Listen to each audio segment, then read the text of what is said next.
అన్న నమస్తే. నమస్తే అన్న మార్నింగ్ న్యూస్ లైవ్లో ఉన్నారన్న. చెప్పు వెంకటేష్.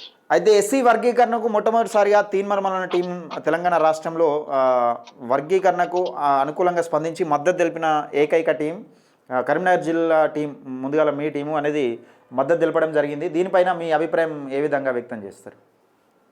అభిప్రాయం అంటే ఎస్సీ వర్గీకరణ అనేది మందకృష్ణ మాదిగ సుదీర్ఘ పోరాటం చేస్తున్న విషయం అందరికీ తెలిసిన విషయమే. అవును. అందులో భాగంగా బీసీలకు దక్కాల్సిన వాటా బీసీలకు దక్కాలి అని చెప్పేసి కొన్నేళ్ల నుంచి ఆ తెలంగాణ రాష్ట్ర ప్రజల పక్షాన కానీ, అదే విధంగా అణిచివేయబడుతున్న బీసీల పక్షాన కానీ కొట్లాడే తీన్మార్ మల్లన్న అనే విషయం కూడా అందరికి తెలిసిందే. అవును. కాబట్టి ఈ రెండు పులులు కలిసి ఒక స్టేజ్ మీదకి వస్తే ఒక సింహంగా తయారైనట్టు వీళ్ళిద్దరూ, ఒకరేమో ఎస్సీ ఏబిసిడి వర్గీకరణ కోసం కొట్లాడిన సుదీర్ఘ పోరాటం చేసిన వ్యక్తి, అదే విధంగా బీసీల కోసం కొట్లాడిన తీన్మార్ మల్లన్న, వీళ్ళిద్దరు ఒకటేసరికి ఏంటంటే ఖచ్చితంగా విజయం సాధించవచ్చు. అంటే నిజంగా ప్రజల్లోకి ఒక బలమైన సంకేతాన్ని ఏమైనా పంపినట్టు జరిగిందని వీళ్ళిద్దరి కలయిక వల్ల? వీళ్ళిద్దరు కలయిక వల్ల ఎంతమంది ఎక్కడెక్కడ సమావేశాలు జరుపుకున్నారనేది అది తెలంగాణ రాష్ట్ర ప్రజలకు తెలుసు, అందరు చూస్తా ఉన్నారు.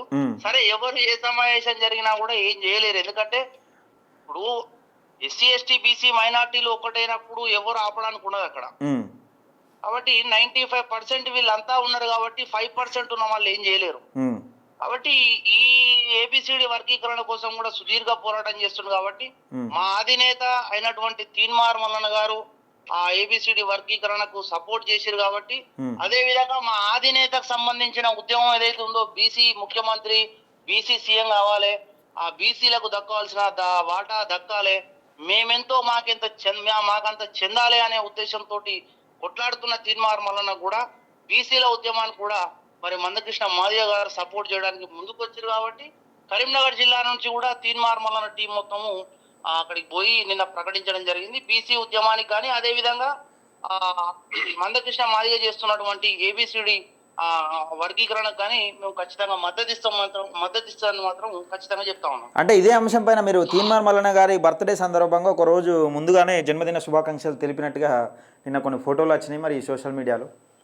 అవునవును, ఎందుకంటే ముందస్తు జన్మదిన శుభాకాంక్షలు వేడుకలు జరుపుకోవడానికి ప్రధాన కారణం ఏంటిదంటే, ఇప్పుడు జిల్లాలో జన్మదిన రోజు పురస్కరించుకొని జిల్లాలో చేయాల్సిన కార్యక్రమాలు, యాక్టివిటీస్ ఉంటాయి కాబట్టి, ఇక్కడ మేము చేయాల్సిన కార్యక్రమాలు చేయాలి కాబట్టి అసలైన రోజు బర్త్డే రోజు అంటే పుట్టినరోజు మేము పోయి అన్న దగ్గరికి పోతే, ఆఫీస్ దగ్గరికి పోతే బాగుండదనే ఆలోచనతో కరీంనగర్ జిల్లా ప్రజల మధ్యలో తీన్మార్ మల్లన్న గారి బర్త్డే జన్మదిన వేడుకలు జరుపుకుందాం అనే ఆలోచనతో ఒక రోజు ముందు తీన్మార్ మల్లన్న గారి దగ్గరికి పోయినాం. ఈ రోజు ఖచ్చితంగా కరీంనగర్ జిల్లా కేంద్రంలో కూడా కొన్ని విధాల సంబరాలు జరుపుకుంటాం అని చెప్పేసి మాత్రం తెలియజేస్తాం. ఓకే అన్న, thank you. Okay, right, thank you.